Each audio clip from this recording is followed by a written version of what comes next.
Welcome in, everybody. Today's deep dive. It's a pretty intense one. We're going to talk about the Richmond 16 during World War I. And we've got some articles and Wikipedia excerpts to kind of guide us here. World War I, you probably already know the basics, but Yeah. what we're really going to be looking at here is the nuances of their stand. And maybe even asking ourselves, like, what would I have done? Yeah, what's so fascinating about these guys is that they challenge this idea that, everyone had the same wartime experience. I mean, picture it. 1916 Britain, casualties are just mounting, the Military Service Act is enacted, and basically any man between 18 and 41 is going to be swept up into this war effort, exemptions notwithstanding. It must have felt like a tide just pulling everyone in. Yeah, and it's in that sort of like pressure cooker environment of patriotism and duty that we find conscientious objection kind of starting to bubble up. But it wasn't just about not wanting to fight, right? There were layers to this resistance. Yeah. Oh, absolutely. The sources point to all these different types of conscientious objectors. You had those willing to serve in non-combat roles, like in the non-combatant corps, the NCC. Yeah. Basically saying, hey, we'll contribute, but we won't kill. But then you have the absolutists, and that includes the Richmond 16. They refuse to participate at all. Wow. And I mean, that must have been wildly controversial, especially given the climate. I mean, refusing to fight in any capacity. Wasn't that seen as basically treason? Absolutely. Public opinion was totally against them. Imagine the propaganda, the pressure to just conform. These men were totally ostracized, ridiculed, called cowards. It took so much courage to not only believe what they did, but then to actually act on those beliefs. Right. So let's bring the Richmond 16 into focus then. This group, they're held at Richmond Castle after refusing to join the NCC. They really embody this whole spectrum of conscience, don't they? I mean, we're talking Quakers, Methodists, Socialists, even International Bible students who would later become known as Jehovah's Witnesses. Right. It's fascinating because their objection, it wasn't rooted in one single ideology or social class. These weren't just fringe pacifists. I mean, you had Norman Gotti. He was the celebrated footballer for Sunderland. Alfred Martlew, a clerk at Roundtree's chocolate factory. Talk about a symbol of Britishness. Brothers, miners, teachers, all united in this refusal to participate in war. Wow. So we've got these men thrown together in Richmond Castle. The sources paint a pretty bleak picture, like this cold 19th century cell block. What was life actually like for them in there? I mean, were they totally broken by the experience? Surprisingly, no. While conditions were definitely harsh, limited food, constant scrutiny, what comes through in the sources is this incredible resilience. They found ways to cope, to create community within those walls. They sang hymns, held debates. And get this, they even played chess with each other through a hole in the wall. Chess through a hole in the wall. That's incredible. I mean, it speaks to their ingenuity for sure. Yeah. But also to this deep human need for connection, even in confinement. Yeah, and it goes beyond just games. They left a legacy on those walls, literally. The Richmond 16 graffiti. Right, the graffiti. That's become almost as symbolic as their defiance itself. What kind of things did they actually draw or write? Was it just random scribbles? No, not at all. Imagine these cold, bare cell walls suddenly blooming with these detailed portraits of loved ones, religious versus political slogans, hymns copied out so meticulously. It was their way of making that space their own, a canvas for their beliefs, fears, hopes. It's art as resistance, Yeah, it's like looking into their souls. Yeah. Understanding what they were going through at that time. But this relative peace at Richmond Castle, it was about to be shattered, wasn't it? Yeah, a decision was made that would change everything. They decided to send the 16 and other conscientious objectors to France. And this wasn't just a transfer. Remember, in France, refusing orders in an active war zone, that could mean a court-martial, even execution. Hold on, they were already imprisoned for refusing to fight. And then they send them to the front lines, where that refusal could get them killed. That seems intentionally cruel. Like they were making an example out of them. A lot of historians think so. It was meant to deter anyone else from objecting. A show of force. Some sources even suggest there was a secret order from Prime Minister Asquith himself. Wow, so there's this whole political game going on in the background, and these men are caught in the middle. What do we know about their journey to France? Was it just like a silent train ride into the unknown? Not quite. There's this incredible detail about a letter thrown from the train window by one of the Harwich 17, another group of conscientious objectors being sent to France at the same time. This letter, totally by chance, ended up in the hands of this sympathetic railway worker who mailed it to the No Conscription Fellowship. It's like something out of a movie. So there were people outside trying to help, trying to raise awareness. Oh, yeah. The No Conscription Fellowship, they contacted an MP, Arnold Roundtree, who tried to intervene with the prime minister. But it was too late. The wheels were already in motion. That train kept moving, carrying the 16 towards a fate they couldn't have imagined. And this is where things get really intense. They arrive at Henryville Military Camp near Boulogne, and they're basically told, obey or face the firing squad. They're on active service now. Their refusal to fight could literally get them killed. And they knew it. The sources talk about how they were told explicitly that they could be shot. One of the 16, John Hubert Brocklesby, later said he asked another one, Leonard Renton, "How far are you prepared to go?" And Renton's reply was, "To the last ditch." Wow, to the last ditch. They were staring death in the face. And still, not one of them wavered. Not one. They refused every order.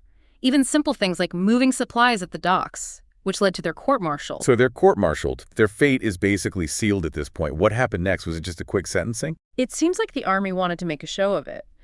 On June 24th, hundreds of NCC soldiers were lined up to witness the sentencing of the Richmond 16. One by one, they were brought forward, their defiance on full display. This is giving me chills just thinking about it. The tension must have been incredible. And the verdict? Death by firing squad. Oh my God. Immediately after each death sentence, it was commuted to 10 years hard labor. So they were spared, but 10 years hard labor. That's still a brutal sentence. What do we know about their prison experience? We'll get into that in the next part of our deep dive. But the sources describe hardship and further ostracization. Their punishment went way beyond the prison walls. Well, I'm hooked already. This is more intense than any historical drama I've seen. And we've only just scratched the surface. To be continued. Join us for part 2, where we'll explore the aftermath of their sentencing, the complexities of their lives after prison, and the enduring legacy of their incredible stand. Welcome back to our deep dive into the story of the Richmond 16. Last time, we left off with them being sentenced to 10 years hard labor. It spared their lives, but it hardly felt like the end of their ordeal. Makes you think about how that punishment, it wasn't just confined to those prison walls, Right, and that's something to really keep in mind as we explore this next chapter. Their story isn't just about the hardship of prison, it's about the social and psychological impact, too.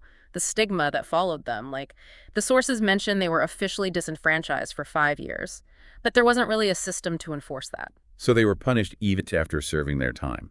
What did that actually look like in their daily lives? Imagine coming back to a society that still saw you as a traitor. Many of them faced hostility whispers behind their backs. Employers were afraid to hire them, worried about what customers or other employees would think. It was a constant struggle to rebuild their lives. Did the sources tell us anything about what happened to them individually? Did any of them manage to find some kind of normalcy after all that? We do get glimpses into their lives after prison. Robert Armstrong, Lone the bookseller, he eventually settled in Stalham, Norfolk.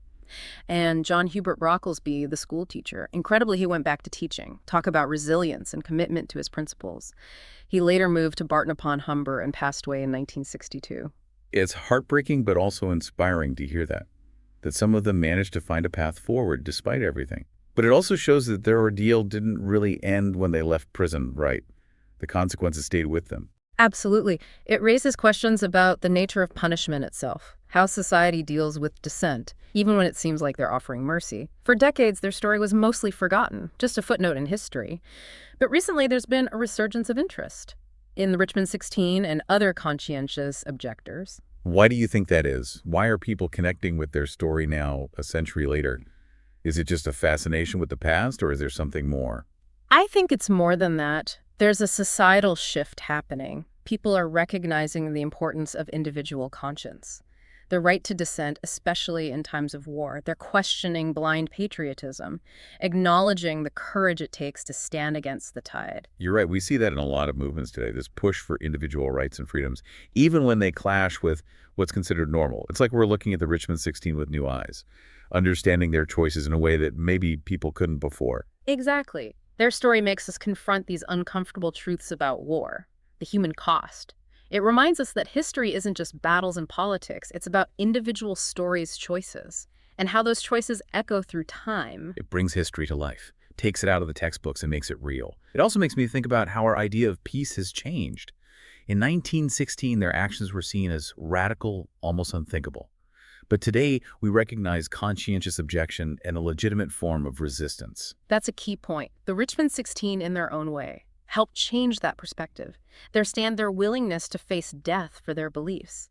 It challenged the whole idea of what patriotism and duty meant. It broadened the definition of peace itself. Their legacy is so much bigger than themselves, isn't it? It's about how our moral compass has evolved, how we understand courage and sacrifice. And thankfully, that legacy has been preserved through various historical and artistic works. Right. There's the Time Tease television documentary from 1995 called The Richmond 16 that brought their story to a wider audience. And then there's Will Ellsworth Jones's book, We Will Not Fight. That really digs into the lives of conscientious objectors during World War I. It's amazing how these works have brought them out of obscurity, made sure their story is remembered. And of course, the efforts to preserve the graffiti at Richmond Castle, that's more than just a visual record. It's a connection to their spirits, their hopes, their resilience. It's art as resistance, a symbol that still inspires people today. But remembering conscientious objectors, hasn't that been controversial? I remember reading about some debate around the memorial at Richmond Castle. You're talking about the cockpit garden, the memorial dedicated to the 16. It has caused some debate, especially among people connected to the nearby military base. Some see it as disrespectful to those who fought and died in the war. That's a tough question, isn't it? How do we honor those who refuse to fight, while still respecting those who served? Is it even possible to find that balance? It's complex. There are no easy answers. I think what's important is to remember that honoring the sacrifice of those who served doesn't mean we can't also acknowledge the bravery of those who chose a different path. It's not about taking sides. It's about recognizing the different ways people respond to war, honoring the complexity of human experience. Right. And in the case of the Richmond 16, their story shows that even those who don't fight can become casualties of war. They carry the weight of judgment and punishment long after the fighting is over. Their story adds another dimension to the narrative of war. It challenges us to think beyond the battlefield and consider the unseen wounds that remain. And speaking of adding layers to their story, there's actually a recent development that brings the 16 into a more contemporary light. Did you know that one of their stories was adapted for film? Really? That's incredible. Which one of the 16? It's Norman Gotti, the footballer. He's a central character in a film called Asunder, directed by Esther Johnson, set in Sunderland, and explores how World War I affected ordinary people, including conscientious objectors like Gotti. It's amazing how their story still resonates today, inspiring filmmakers a century later. It speaks to the power of their message and the relevance of their struggle for peace and justice. Absolutely. Their story transcends time. It offers valuable lessons for us today. It invites us to examine our own convictions, to question what we believe in, and consider the choices we might make when faced with impossible dilemmas. So as we move to the final part of our deep dive, we're left with this big question. What would we have done? Knowing what we know now, having walked in the footsteps of the Richmond 16, would we have had the courage to stand by our conscience, even when everything was telling us not to? That's the question that stays with you long after the story is over, the one that makes you look inside yourself and confront your own beliefs. Join us for the last part of our deep dive, where we'll grapple with this question and explore what the Richmond 16 story means for us today. Welcome back to our deep dive, everybody. It's the final part of our exploration of the Richmond 16. It is. And we've really been on a journey with them, haven't we? From Richmond Castle to the brink of execution in France. Right. And then back to a society that wasn't exactly welcoming. It's been heavy, but it's been important. It really has. And as we wrap up, that question we asked last time just keeps coming back to me. What would we have done in their shoes? Yeah, it's easy to say from 100 years away, oh yeah, I would have stood up for what I believed in. But could we really know how we'd react in that kind of pressure? Conscience versus survival. Right. It's one thing to have convictions when life is good, but when war is everywhere, patriotism is like a religion. And speaking out is seen as treason. It takes a different kind of strength to actually act on your beliefs. The sources really paint a picture of that time, that fervor in wartime Britain, the propaganda, the pressure, the fear of being called a coward, letting your country down. And yet the Richmond 16, all those other conscientious objectors, they made that choice, conscience over conformity, even when it meant prison hardship being rejected by their communities. And they weren't making that choice in a vacuum, were they? They had families, friends, jobs. They were risking everything, not just for themselves, but for their loved ones. It makes it even more complicated. Absolutely. It wasn't just individual conviction. It was the impact on everyone around them. You know, the sources don't go too deep into their personal lives, but you can imagine the conversations, the doubts, the fears they must have shared with their families. It must have been so hard for everyone. Their story really makes us face some hard truths. Sometimes doing the right thing means going against the flow, even when it hurts. Choosing peace can be just as brave, maybe even braver than choosing to fight. That's a huge part of the legacy of the Richmond 16. They make us rethink what courage really means. It's not just physical bravery, it's moral conviction too. It's standing up for what you believe in, even when it's unpopular, even when you feel alone. And by doing that, they open the door for future generations to speak out, to advocate for peace without being labeled as traitors. Right. And their story also shows us that the fight for peace doesn't end when the war is over. The Richmond 16, even after prison, they faced years of stigma, of hardship, of being seen as unpatriotic. Their journey shows how hard it can be to find understanding and acceptance after taking a stand like that. It reminds us that peace isn't just the absence of war. It's about justice, equality, respect for individual beliefs. And that fight, as the Richmond 16 show us, can be a long and difficult one. But their story does offer hope too, doesn't it? The fact that we're talking about them now a century later, their stories being told and retold through documentaries, books, even films, it shows that their sacrifice meant something. It shows that society is changing, becoming more open to different viewpoints, more willing to understand the complexities of war, and the courage it takes to choose a different path. Maybe their story will inspire others to find their own voice, to take a stand for what they believe in, no matter the cost. That's a powerful thought. The Richmond 16 might have been ordinary men, but what they did was extraordinary. Their story speaks to the strength of the human spirit, the power of conscience, and the hope for a more peaceful world. Thank you all for joining us on this deep dive. We hope it's given you something to think about, some questions to ponder, maybe even a little bit of courage. Until next time, keep exploring, keep questioning, and keep listening to that voice inside you. It might just lead you to do extraordinary things.